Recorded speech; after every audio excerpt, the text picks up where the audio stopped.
मध्य प्रदेश के most wanted आरोपी यानी कि जीतू सोनी को इंदौर क्राइम ब्रांच ने गुजरात से गिरफ्तार किया और इसको लेकर कई अहम खुलासे आज पुलिस करने जा रही है। सीधे हम रुक करते हैं, प्रेस कॉन्फ्रेंस हो रही है, आइए सुनते हैं। गिरफ्तार करने में सफलता हासिल की गई। इसके पश्चात कुछ ही दिन पहले गुजरात में रेड के दौरान महेंद्र सोनी को, जिनके ऊपर 10,000 रुपये का इनाम था, उसको भी पुलिस पकड़ने में सफल रही, जिसके बाद सारा ध्यान 45 से ऊपर मामलों में फरार 1.5 लाख से ऊपर के इनामी जीतू उर्फ जितेश सोनी के गिरफ्तारी के लिए केंद्रित किया गया। अभी कुछ दिन पहले जो रेड में महेंद्र सोनी पकड़े गए थे, उसी समय जीतू सोनी वहां से भागने में सफल हुआ, परंतु पुलिस ने हिम्मत नहीं हारी और लगातार अपना ध्यान पहले की तरह केंद्रित रखा और हमारे द्वारा पुनः पूरी चीज़ को रिव्यू किया गया और टीमें अलग अलग जगह पे भेजी गई। आज सुबह हम लोग जीतू सोनी को पकड़ने में सफल हुए हैं। अमरेली ज़िले से गुजरात में इनको गिरफ़्तार किया गया है। पुलिस के पास सूचना भी थी कि इनके पिताजी की पुण्यतिथि है और उसके अलावा हमारा दूसरे इंटेलिजेंस सोर्सेज से भी हमारे को इन्फॉर्मेशन वेरीफाई हुई। इनको पकड़ के यहाँ पर लाया गया है। अभी रिमांड ली जाएगी। 45 केसेस इनके अगेंस्ट हैं, जिनमें कि अभी ये फ़रार थे और इसको अरेस्ट करने के बाद रिमांड के दौरान विभिन्न थानों के द्वारा जो विवेचनाएं की जाएंगी वो सही तरीके से हों। जो एविडेंस इनसे कलेक्ट करना है वो सही से कलेक्ट हो। बयान वगैरह सब चीज़ें जो भी रिकॉर्ड होनी है वो समय पर हों। जो बेल वगैरह की जो अपोजिशन की कार्रवाई है वो भी एक प्रोफेशनल तरीके से हो। इसके लिए एक एडिशनल एसपी के नेतृत्व में इन्वेस्टिगेशंस की प्रोग्रेस को सुपरवाइज़ करने के लिए एक टीम गठित की जा रही है। क्राइम ब्रांच के द्वारा ये जो कार्रवाई की गई है ये निश्चित ही बहुत ही प्रशंसनीय है और इसमें श्री राजेश दंडोतिया और उनकी पूरी टीम बधाई के पात्र हैं। इसमें डीआईजी हरिनारायण चारी साहब ने लगातार इस मामले का सुपरविज़न किया है। इसमें ना केवल फील्ड टीम बल्कि साइबर टीम्स, हमारे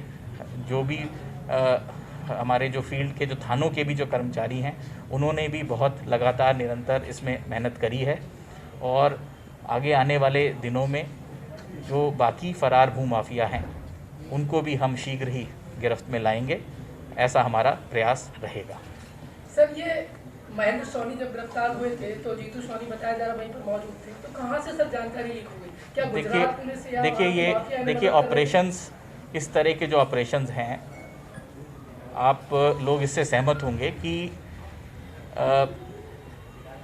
अगर कोई व्यक्ति, जैसे कि इसमें हमें प्रारंभिक रूप से पता चला है कि फरारी के दौरान जीतू सोनी गुजरात में और महाराष्ट्र में रहा है और वहाँ पर भी कई अलग अलग जगह पे इसने फरारी काटी है। तो ये कोई आसान चीज़ नहीं होती और कई बार जब हम स्टेट के बाहर अलग अलग जगह ऑपरेट करते हैं तो अपराधी भागने में कभी कभी सफल हो जाता है, परंतु महत्वपूर्ण चीज़ ये है कि उसके बाद भी वो प्रयास जारी रहें और मुझे खुशी है कि ऐसा ही हुआ और हम उसको पकड़ने में सफलता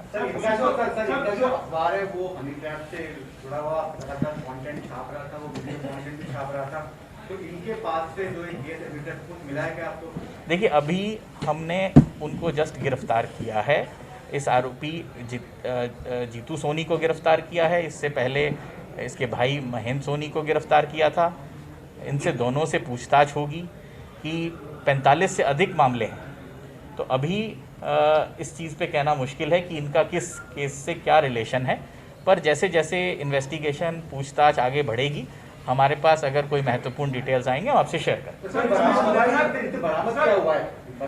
देखिए, अभी हम सर्च की कार्रवाई रिमांड के दौरान करेंगे और जो चीज़ें बरामद होंगी उसमें से जो हम आपसे डिस्क्लोज़ कर सकेंगे, क्योंकि इन्वेस्टिगेशन में हर चीज़ बताई मीडिया को नहीं जा सकती और कुछ चीज़ें कॉन्फिडेंशियल भी होती हैं, परंतु जो जो पब्लिक डोमेन में रखने वाली चीज़ें होंगी हम जरूर शेयर करेंगे। एक सवाल मेरा ये है साहब कि आपने जो है मध्य प्रदेश की सीमा से बाहर जाकर आपने अपनी पुलिस की जो हौसला अफजाई की, उन्होंने जाकर एक बड़ा काम कर लिया, लेकिन इन्हीं से जुड़ा हुआ एक जो होटल वाव का एक केस है जिसमें गिरीश मतलानी आरोपी है, 164 में बयान हो गए और वो फरार अभी तक मतलब नहीं घूम रहे हैं आरोपी। देखिए, आप इसको अभी हम एक विषय पे केंद्रित हैं, पर मैं आपको आश्वस्त करना चाहूँगा कि जितने भी फरार आरोपी हैं जिनके विरुद्ध इन्वेस्टिगेशन इस पॉइंट तक पहुँच गई है कि उनकी गिरफ्तारी की जानी चाहिए, उनकी गिरफ्तारी के भरसक प्रयास किए जाएंगे और रिजल्ट्स आप देख रहे हैं और रिजल्ट्स आप आगे भी देखते रहेंगे। पुलिस को कोई संघर्ष करना पड़ा क्या? कोई गाड़ी में? देखिए, गाड़ी का वो एक विंडशील्ड क्रैक हुआ है, वो सड़क पे जो पत्थर था वो जैसे बाउंस होके लग गया और क्योंकि कल बहुत बरसात थी और तेज़ हवा थी उसके कारण क्रैश हुआ है। वो कोई ऐसा कोई हॉस्टिलिटी के कारण कोई वो किसी ने स्मैश नहीं किया है। सर 45 से ज़्यादा मामले दर्ज है, जिसमें सबसे ज़्यादा मामले जो है धोखाधड़ी 420, 467, 468 में। आमतौर पर ऐसे मामलों में 6 महीने से लेकर 2 साल तक की जांच होती है, उसके बाद एसपी के लेटर पे जो है मुकदमा दर्ज होता है। इस मामले में ऐसा नहीं हुआ, तो क्या ये माना जाए कि डिटेल की खबरें छापने के बाद तत्कालीन सरकार के प्रेशर में आके सब मुकदमे दर्ज हुए? देखिए, इसमें मैं कोई कमेंट इसलिए नहीं करना चाहूँगा क्योंकि आपकी बात पूर्णतः सही नहीं है। कुछ चीज़ें आप इसमें देखिए, सिर्फ इसमें जालसाजी, धोखाधड़ी, कूट रचना सिर्फ इसके केसेस नहीं हैं। इसमें मानव दुर्व्यवहार, ह्यूमन ट्रेड के मुकदमे हैं इसमें आपके रेप का मुकदमा है, इसमें लूट का मुकदमा है। तो इसमें सिर्फ 420, 467, 68, 71 के फोर्जरी के और चीटिंग के मुकदमे नहीं हैं, इसमें विभिन्न धाराओं के मुकदमे हैं और उसमें साक्ष्य संकलन के पश्चात ही कार्रवाई की जाएगी। जीतू सोनी के एक बेटे और उनके भतीजे भी फरार बताए जा रहे थे, वो भी अरेस्ट कर लिए गए? नहीं, अभी इसमें जो है लकी, विकी, जिग्नेश ये अभी फरार हैं, हुकुमचंद सोनी भी फरार हैं। अभी इसमें आरोपी फरार हैं और अभी इन्वेस्टिगेशन जारी है। इन्वेस्टिगेशन में और भी मुलजिम बन सकते हैं और मैं आपको यहाँ पर यही चीज़ कह रहा हूँ कि इन्वेस्टिगेशन अभी इनिशियल स्टेजेस में है। इन्वेस्टिगेशन में जब आदमी अरेस्ट होता है तो उससे बहुत सारी चीज़ें सामने आती हैं, उसके बेसिस पे लोग आरोपी बनते हैं। जहाँ पर लोग फरारी के दौरान रहे हों वो भी कई बार पूछताछ में ऐसा आता है तो उनको खिलाफ भी हमारे को कानूनी कार्रवाई करनी पड़ती है। तो अभी जैसे जैसे फैक्ट्स पूछताछ में सामने आएंगे उस पर एविडेंस कलेक्शन होगा और उसके पश्चात अग्रिम कार्रवाई की जाएगी। देखिए, अभी कोई बरामदगी के बारे में हम डिटेल्स कोई शेयर नहीं करेंगे। बरामदगी के लिए हम सर्चेज करेंगे और सर्चेज के पश्चात जो जो चीज़ें आपसे शेयर करने लायक होगी हम शेयर करेंगे। प्रेस जो थी, प्रेस पे जो सर्चिंग की थी पुलिस ने, उसमें किसी भी संस्थान के व्यक्ति को अंदर लेके ना देखा गया था, दिखाया गया था। जो सर्चिंग की कैसे मान्य होगी कि सर्च सही था आपको पुलिस का? देखिए, अब ये चीज़ें कोर्ट में डिस्कस होंगी। पुलिस अपनी केस फाइल बनाएगी और पुलिस ने जो कार्रवाई करी है वो सुसंस्थित कार्रवाई कोर्ट के समक्ष पेश की जाएगी। वहाँ पर अगर कोई डिफेंस को कोई ऑब्जेक्शन है तो वो उसको चैलेंज कर सकते हैं।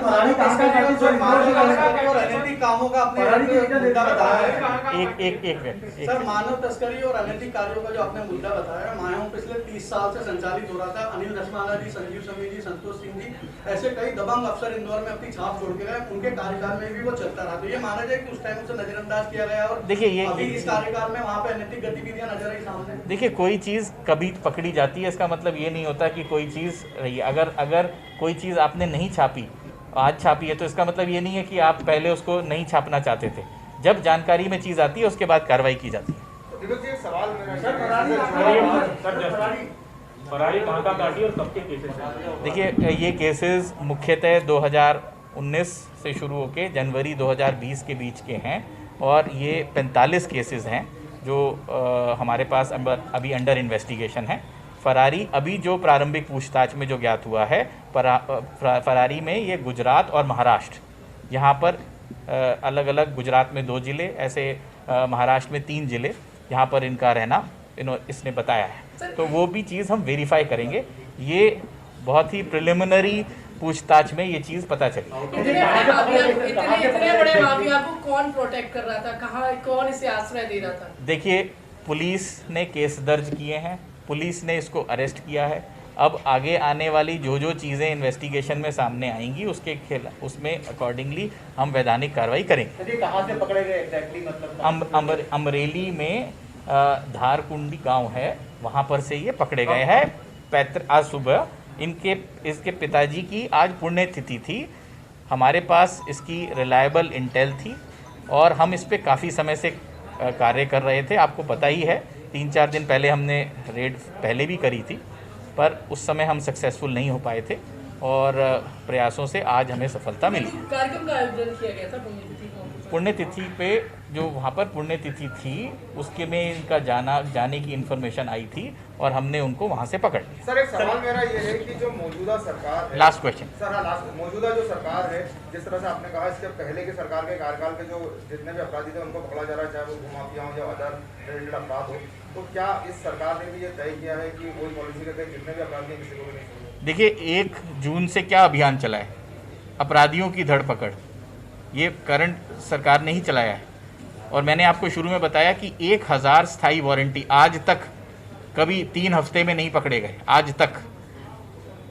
तो ये और उसका ही एक पार्ट ये भी था फरार भूमाफिया। तो ये चीज़ जो है, ये पुलिस जो है वो अपराधियों के विरुद्ध कार्रवाई करती रहती है, उसमें कि किसी के ये निर्देश है किसी के वो निर्देश, इसका प्रश्न नहीं रहता। बिल्कुल सही कहा आपने सर, लेकिन जैसे पुरानी सरकार ने जो है फ्लैट दिलवाए थे, प्लाट दिलवाए थे और आगे लेके इनिशिएटिव लेके, तो उस तरह से ये लाइन ऑफ एक्शन जारी रहेगा। देखिए, ये एडमिनिस्ट्रेटिव क्वेश्चन है, आपको वहाँ पर प्लेस करना पड़ेगा। Thank you.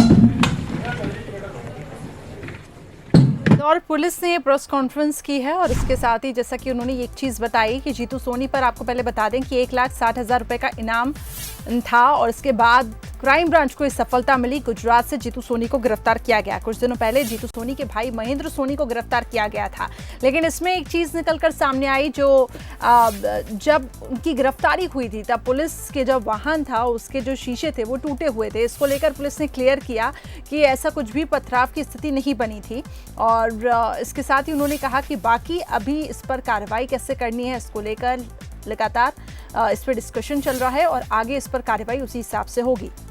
तो इंदौर पुलिस की ये प्रेस कॉन्फ्रेंस और डीआईजी हरिनारायण मिश्र ने आरोपी जीतू सोनी की गिरफ्तारी की पुष्टि की थी, जिसके बाद ये बताया गया कि 4 बजे प्रेस कॉन्फ्रेंस होगी और अभी देखिए प्रेस कॉन्फ्रेंस खत्म हो गई है और जो अहम बातें इस प्रेस कॉन्फ्रेंस की वो ये रही कि जीतू सोनी की गिरफ्तारी हुई है और इसके साथ ही अब आगे कैसे मामलों पर कार्रवाई करनी है इस पर पुलिस काम करेगी। इसके साथ ही जो पथराव वाली खबर थी वो पुलिस ने कहा कि ऐसा कुछ भी नहीं हुआ था और बारिश की वजह से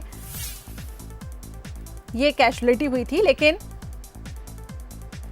पथराव जैसी कोई भी स्थिति वहां पर बनी नहीं थी। तो गुजरात से जीतू सोनी को गिरफ्तार कर लिया गया और इसके साथ कुछ दिन पहले ही जीतू सोनी के भाई महेंद्र सोनी को भी गिरफ्तार किया गया था। तो 7 महीने से आरोपी फरार बताया जा रहा था और अलग अलग मामलों को लेकर अब पूछताछ होगी। इंदौर पुलिस की यह press conference, most wanted Jitu Soni को गुजरात से गिरफ्तार कर लिया गया।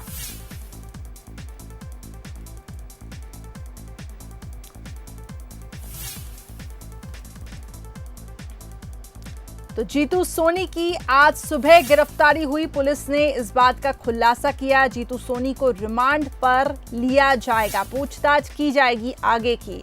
फरार अन्य माफियाओं को भी जल्द ही गिरफ्तार किया जाएगा क्योंकि गुजरात से उनकी गिरफ्तारी हुई है। ऐसे में ये देखना भी अहम होगा कि कहां-कहां इसकी तारें जुड़ी हुई हैं। जीतू सोनी पर 45 से ज्यादा मामले दर्ज हैं, पुलिस ने इस बात की पुष्टि की है। अब आगे इसी के आधार पर पूछताछ होगी। हम और जानकारी ले लेते हैं, संवाददाता पीयूष हमारे साथ इस खबर पर बन चुके हैं। पीयूष, इस बात का पुलिस ने कई अहम खुलासे किए हैं कि ये भी देखा जाएगा कि और कौन-कौन से कहां-कहां इसके तार जुड़े हुए हैं, उस पर भी आगे पूछताछ जीतू सोनी पर होगी और उसको रिमांड पे लिया गया है। और क्या कुछ खुलासे पुलिस ने किए हैं इस प्रेस कॉन्फ्रेंस में?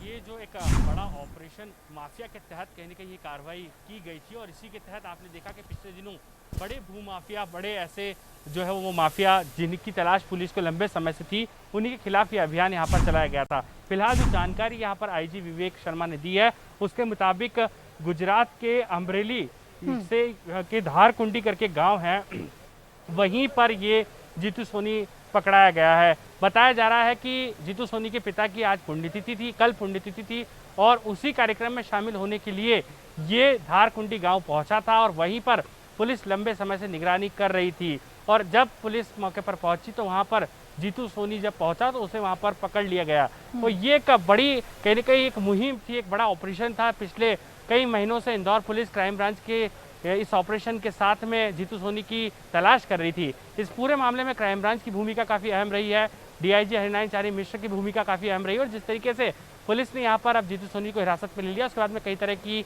इसमें और खुलासे होंगे। फिलहाल जीतू सोनी को इंदौर के एम्बा अस्पताल ले जाया गया है, वहाँ पर जो है वो मेडिकल टेस्ट कराया जाएगा। उसके बाद में सीधे पुलिस कोर्ट में यहाँ पर पेश जीतू सोनी को करेगी और वहाँ से रिमांड पर लिया जा सकता है। पुलिस का कहना है कि अभी फिलहाल कोई ऐसी महत्वपूर्ण दस्तावेज जीतू सोनी के पास से बरामद नहीं हुए, लेकिन पूछताछ में कई तरह के यहाँ पर चौंकाने वाले खुलासे हो सकते हैं। कई ऐसे रिश्तेदार भी अभी हैं जीतू सोनी के, जिनके खिलाफ पुलिस ने इस ऑपरेशन के तहत प्रकरण दर्ज किया था, लेकिन वे भी अब तक यहाँ पर फरार बताए जा रहे हैं। उनकी भी तलाश यहाँ पर पुलिस लगातार कर रही है। तो फिलहाल आने वाले दिनों में कई चौंकाने वाले खुलासे करिश्मा और होंगे, लेकिन बड़ी सफलता इंदौर पुलिस के हाथ ये लगी है। बिल्कुल, निश्चित तौर पर पीयूष, एक बड़ी सफलता के तौर पे इसे देखा जा सकता है। हालांकि अभी जीतू सोनी को रिमांड पर ले लिया गया है, पूछताछ जारी है। बहुत बहुत शुक्रिया हमारे साथ जुड़ने के लिए। तो जीतू सोनी पर 45 से ज्यादा मामले दर्ज हैं और इसके साथ ही पुलिस ने ये कहा कि ये देखा जाएगा कि कहां-कहां इसकी तारें जुड़ी हुई हैं और उस हिसाब से आगे की कार्रवाई की जाएगी।